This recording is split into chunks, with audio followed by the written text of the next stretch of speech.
Finitelo.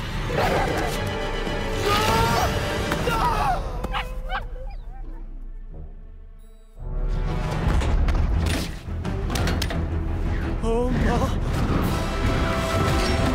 Non ci credo! Dov'è la bambola, Dave? Ma lui!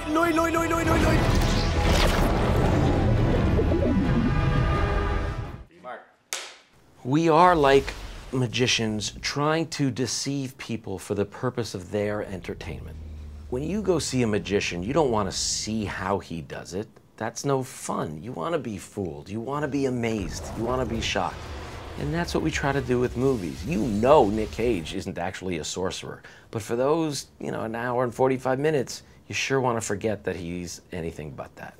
For our film, we knew we were having this giant dragon, but we knew the dragon was going to come to life based on a paper dragon.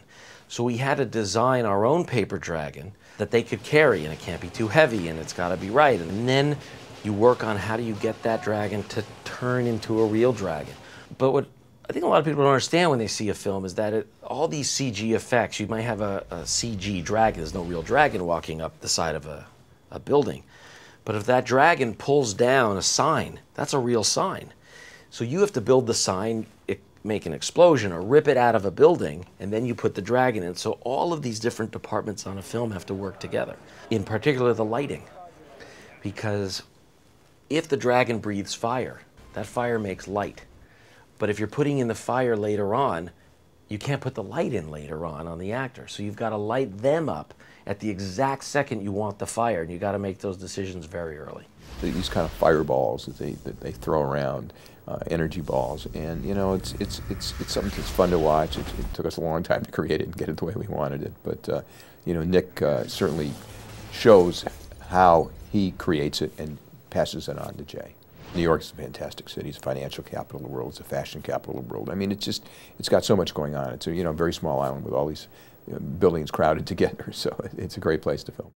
With New York, you want to do two things. You want to find the beautiful little spots no one has really filmed before, and little places that feel like you're in New York but you haven't seen.